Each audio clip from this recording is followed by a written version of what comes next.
پاکستان نے 40 سال بعد اولمپکس گولڈ میڈل جیت لیا۔ تفصیلات کے مطابق پاکستان کے ہیرو عرشیہ ندیم نے پاکستان کو دہائیوں بعد اولمپکس گیمز میں گولڈ میڈل جتوا دیا۔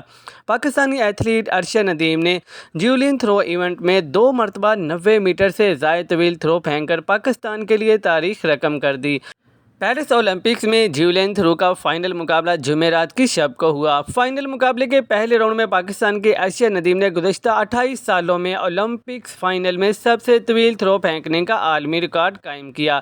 عرشیہ ندیم کی جانب سے 92.97 میٹر کی طویل ترین تھرو پھینکی گئی، جو کہ گزشتہ 28 سالوں میں اولمپکس گیمز کے جیولن تھرو فائنل میں پھینکی جانے والی طویل ترین تھرو ہے۔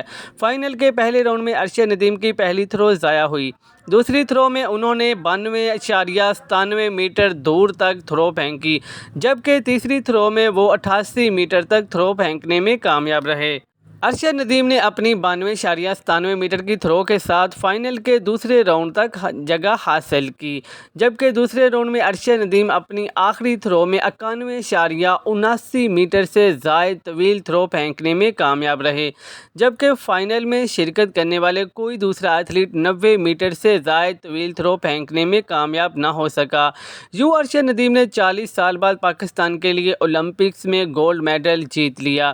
اس سے قبل 1984 میں پاکستان نے آخری مرتبہ ہاکی کا ایونٹ جیت کر پاکستان کو اولمپکس میں گولڈ میڈل جتوایا تھا، جبکہ پاکستان نے 32 سال بعد اولمپکس میں کوئی میڈل جیتا۔ 1992 میں پاکستان کی قومی ہاکی ٹیم نے بارسلونا اولمپکس میں ہالینڈ کو 4-3 سے شکست دے کر آخری بار اولمپکس پوڈیم پر چڑھ کر کانسی کا تمغہ حاصل کیا تھا، جبکہ پاکستان کی 77 سالہ تاریخ میں یہ پہلا موقع ہے کہ پاکستان کی جانب سے کسی ایتھلیٹ نے انفرادی حیثیت میں اولمپکس گیمز میں گولڈ میڈل جیتا ہے۔